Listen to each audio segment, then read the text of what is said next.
उन्नाव में रेप पीड़िता का रेप करके रातों रात जला देते हो, ये आपका इंसाफ है? आगरा में रेप करके उसको मार दिया जाता है, इंसाफ है? आपकी पार्टी के जो प्रतिनिधि हैं उन पर 376 में FIR दर्ज है। निर्भया कांड में आप 5 लोगों को फांसी दे दी, ठीक है भाई। संदीप सेंगर को फांसी क्यों नहीं हुई? क्योंकि वो आपका विधायक है, इसलिए। कांड में 5 लोगों को फांसी क्योंकि उन्होंने रेप करा था, वो सजा के भागीदारी थे, हकदारी थे। उन्होंने तो सिर्फ रेप करा था, लेकिन संदीप सेंगर ने रेप करा और एक एक करके परिवार को खत्म करा, तो उसको फांसी कब होगी? इसकी जवाबदेही किसकी है?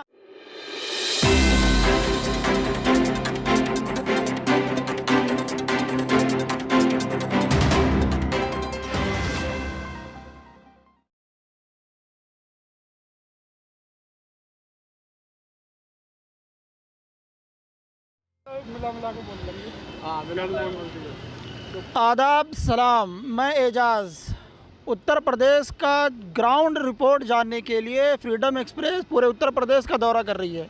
इस वक्त मैं मौजूद हूँ गाज़ियाबाद के अंदर, जो कि 56 विधानसभा नंबर है। यहाँ पर हमारे साथ कुछ लोग हैं, हम उनसे बात करेंगे कि आखिर ये जब वोट करने के लिए जाएंगे तो इनके मुद्दे क्या होंगे, इनके दिमाग में ऐसी कौन सी चीज़ें होंगी जिसके लेकर के वोट करेंगे। आखिर सरकार को बदलना चाहेंगे या उसी सरकार को ये फिर से लाने की कोशिश करेंगे। भाई आपका नाम? सुबोध कुमार। जब आप वोट करने के लिए जाएंगे, पहले चरण में आपके एरिया में इलेक्शन है, तो आखिर क्या मुद्दे होंगे इलेक्शन के? मुद्दे वही हैं, पुराने कुछ नहीं है, सारे नए। रोजगार है, इनकी औद्योगिक व्यवस्था के ऊपर है, इन्होंने क्या किया है, अपना डेवलपमेंट क्या नहीं किया, सरकारी योजनाएं कितनी पब्लिक तक पहुंचाई है इन्होंने, कितने जो भी हत्या लूट बलात्कार, ये तो कॉमन बात है। रोजगार कितने % दिया है, सारी बात तो यहाँ अटक जाती है। योगी सरकार तो देख रहे हैं जगह जगह बैनर लगा रहे हैं कि हमने 4.5 लाख नौकरियां दी हैं। किस वे में दिए 4.5 लाख नौकरी? आप बताओ किस उसमें दिए? आप एक बात बताओ, आप कह देते हैं जी चाय बनाओ, ये रोजगार है? आप खुद बताओ, आप पढ़े लिखे आदमी हो। पकौड़े तलो, ये चल रहा है, यूट्यूब पे भी चल रहा है, रोजगार होता है? सरकार के नज़र में हो भी सकता है। अब ग्रेजुएट आदमी पकौड़े तले तो रोजगार है, तो बहुत अच्छा। फिर तो सारे ही रोजगार दे दिए, और क्या दिलवाओगे? आप बताओ, खुद सोचो ना भाई। एक अनपढ़ आदमी अगर पकौड़े बेचे तो वो बात अलग है। अब BTech M.Tech या B.Ed हो गया, या आपका MBBS, काफ़ी लोग तो मैंने MBBS वाले पकौड़े बेच रहे हैं। गवर्नमेंट कॉलेज ही नहीं है, उनमें स्टूडेंट निकल रहे हैं पास होकर, उनकी वैकेंसीज नहीं है। किस बात पे रोजगार दें? आप बताओ, किस बात पे वोट करते हैं सरकार को? क्या किसान इतने दिनों तक दिल्ली के बॉर्डर पर बैठे, तो ये असर करेगा इलेक्शन के टाइम पे? ये तो पूरा ही असर कर रहा हो भाई साहब। किसान 13 महीना मर गए, 700 किसान। क्योंकि देखा ये ज़्यादा जनरली कि जब इलेक्शन का टाइम पे आता है तो लोग उसको भूल जाते हैं, चाहे हम GST की बात करें या इसके अलावा नोटबंदी की बात करें। जब ये इलेक्शन का टाइम पे आए तो ये सारे के सारे चीज़ें लोग भूल गए और उसको भूल करके वोट किए। भैया कोई ना भूलो, ये सरकार भूल रही है। जो आदमी मर गए वो भूल रहे हैं। अब क्या साइकिल दौड़ा देंगे, सबसे टेंशन ही मत लो तुम। भाई किसी के घर में मर जाए तो इंसान भूल जाएगा, वैसे वोट डालते टाइम याद तो रखेगा ना। सीधी सी बात है, मेरे घर में कोई मजदूर कमाने वाला एक आदमी था, वो मर गया, किसान प्रदर्शन में मरा, कैसी नोटबंदी से मरा, मैं याद नहीं रखूँगा जब वोट डालने जाऊँगा? मैं क्यों उस गवर्नमेंट को रिपीट करूँगा जिसके कारण ये व्यवस्था फैली है? व्यवस्था क्या अव्यवस्था फैली है? आप बताओ, खुद सोचो ना।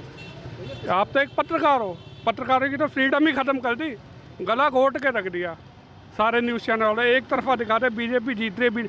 आप बताओ, ग्राउंड लेवल रिपोर्टिंग करो, बीजेपी जीत रही है कहीं से कहीं तक? आप बताओ मुझे, आप रियलिटी बताओ। चलो फैक्ट चेक आपसे करता हूँ, कितने % मोमडन कर रहे होंगे? ध्रुवीकरण तो यहाँ आ जाता है ना, मोमडन तो देगा नहीं। 22-23% में से एक भी वोट देगा तो बताओ। कहते 3 तलाक, कितने सुख की भोगियाँ 3 तलाक के। योगी जी ने जो नारा दिया कि 80% वर्सेस 20%, क्या ये फैक्टर? आप एक बात बताओ, एक राजनेता, एक CM ये कहे 80% 20 और 80 का रेशो दे रहा है, उसके लिए तो सारे बराबर होने चाहिए 100%। आप कैसे कह रहे हो 80 और 20%? यानी कि वो तो 20% जो मुस्लिम मोमडन, मैं तो मोमडन का हूँ सीधे, उन्हें अलग मान रहे हैं वो।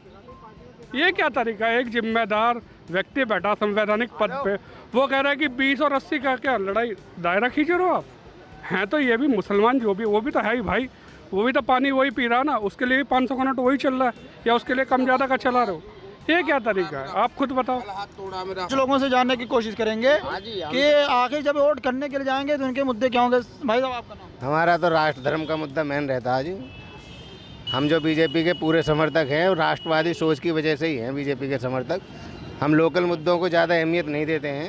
नहीं, राष्ट्र मुद्दा बिल्कुल अच्छी बात है। इतने दिनों से हिंदुस्तान जब से आज़ाद हुआ है तब से राष्ट्र तो है, राष्ट्र तो हमेशा से अच्छा सुरक्षित रहा है और रहेगा। वो सुरक्षित रहेगा, लेकिन थोड़ा कोई बुनियादी सोच वाले लोग भी होने चाहिए, उनसे ही सुरक्षित रहता है। नहीं, बुनियादी सोच का मतलब बुनियादी सोच जो राष्ट्र के हित के बारे में सोचेगा, जो राष्ट्र के लिए ठीक काम करेगा। वैसे बीजेपी की सोच जो हमारे एक लॉजिकली मैं समझाना चाहता हूँ कि अगर हम एक घर चलाते हैं, अगर उसके अंदर अगर घर को नहीं चलाएंगे तो कितने दिन तक चलेगा? 1 महीना 2 महीना। अगर राष्ट्र के बारे में कोई नहीं सोचता तो ये 70 साल से जो नारा दे रहे कि 70 साल से किसी ने कुछ नहीं किया, 70 साल से मुल्क तो चल रहा है ना। नहीं किया, क्यों नहीं किया? 70 साल तक क्यों नहीं किया? राष्ट्र का मुद्दा कोई भी सरकार है, बीजेपी आए, कांग्रेस है, कोई कुछ ज़्यादा करता है, कोई कुछ कम करता है। करते तो हैं, 70 साल से नहीं होता तो कोई। आपने कहा राष्ट्र का मुद्दा, हम देखते हैं कि चीन आए दिन अरुणाचल प्रदेश में या लद्दाख के अंदर घुसती आ रही है, उस पर सरकार का वो राष्ट्र का मुद्दा नहीं है क्या?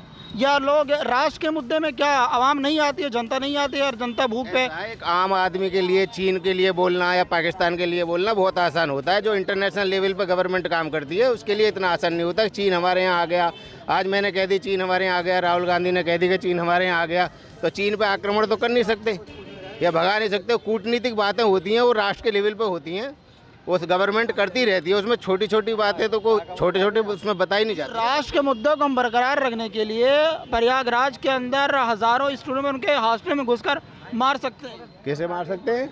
छात्रों को इतनी बुरी तरह से उन्होंने रोजगार मांगा और उनके अंदर ही परसों की नर्सों की बात है, उनको बिल्कुल घुस करके मारा गया। रोजगार मांगा और सरकार ने मार दिया।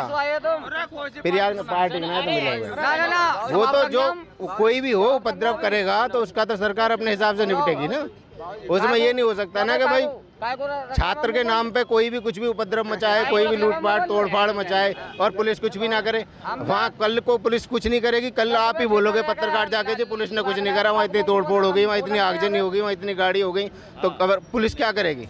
हाथ जोड़ के तो बैठेगी नहीं, कोई मानेगा भी नहीं। हाथ जोड़ के कौन सा मानता है? पुलिस की कौन मानेगा? हाथ जोड़ के कहेगी तो कुछ ना कुछ तो बोल, सरकार को कुछ ना कुछ कदम उठाने ही पड़ेंगे ना उसमें। वैसे बीजेपी बहुत अच्छा काम कर रही है। मैं आपसे बीजेपी को कुछ 5 चीजें जानने की कोशिश करूंगा। 5 चीजें ऐसी क्या चीजें हैं जो आपको लगता है कि बीजेपी ने बहुत अच्छा काम किया हो जनता के लिए? जनता के लिए क्या योजना लाई है जनता के लिए? जैसे क्या? मजदूर आज में भूखे मर रहे हैं, हम बोल रहे हैं। मजदूर भाई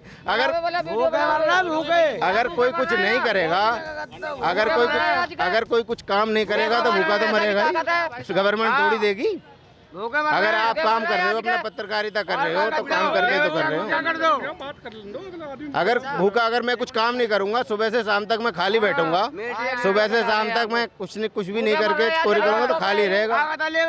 अच्छा, मैं आपसे जानना चाहूंगा आखिर क्या मुद्दे होंगे जब वोट करते हो जाएंगे? हमारे सबसे बड़ा मुद्दा होगा मजदूर किसान का जो बेरोजगारी है, जो उस पर बात करेगा।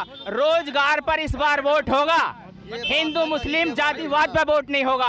वोट जो होगा वो रोजगार पर होगा।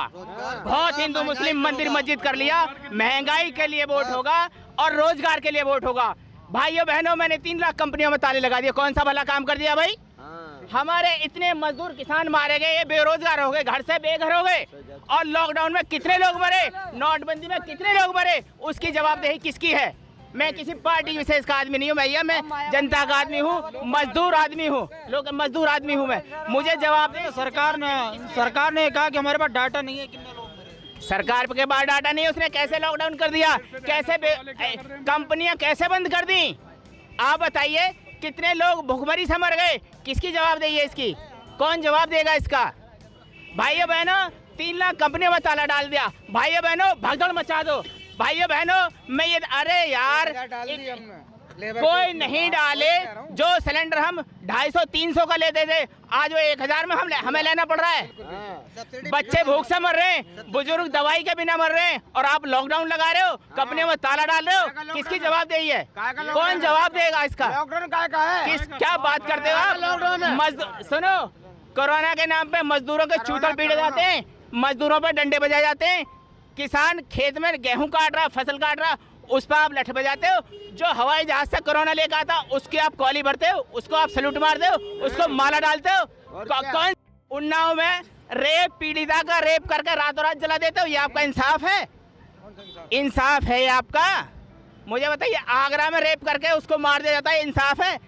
आपकी पार्टी के जो प्रतिनिधि हैं उन पर 376 में FIR दर्ज है, ये इंसाफ है आपका? कुलदीप सेंगर, एक मिनट, निर्भया कांड में आप 5 लोगों को फांसी दे दी, ठीक है भाई, संदीप सेंगर को फांसी क्यों नहीं हुई? क्योंकि वो आपका विधायक है, इसलिए क्यों फांसी नहीं उसको? उसको फांसी कब होगी?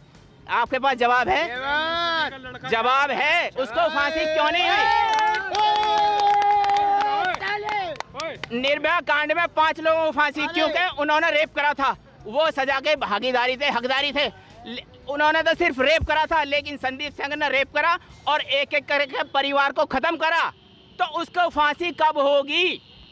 इसकी जवाबदेही किसकी है? नहीं, हमारे गृह मंत्री का सबसे ज्यादा भ्रष्ट सरकार, सबसे ज्यादा भ्रष्ट सरकार, और बेरोजगारी इतनी फैला दी कि लोग भूखे मर रहे हैं भाई साहब। हमारे गृह मंत्री साहब कहते हैं कि लोग सुरक्षित हैं, 12 बजे रात में औरतें बिल्कुल रोड पे फ्री निकल सकती। जो आप गुजरात मॉडल लाना चाहते हैं यहाँ नहीं होगा। भाइयों बहनों सुन लो, एक चीज बता दो, थाना विजयनगर की बाउंड्री, थाना विजयनगर की बाउंड्री के पास परसों झपटमारी हुई है पुलिस के सामने, और मैं दौड़ा मोटरसाइकिल लेकर, पुलिस वाला दौड़ा, पुलिस वाला कहने लगा भाई साहब मेरी टांग में घोंटा लग गया, चोट लगी, आप पकड़ो। योगी सरकार कहती है कि अब तो यहाँ पर लॉ एंड ऑर्डर बहुत है। सबसे ज्यादा गुंडागर्दी, सबसे ज्यादा बेरोजगारी, सबसे ज्यादा भ्रष्टाचारी, सबसे ज्यादा भ्रष्ट सरकार, और गरीबों का ऐसे खून चूस लिया सरकार ने, गरीब किसान का, कि किसी सरकार में ऐसा नहीं हुआ।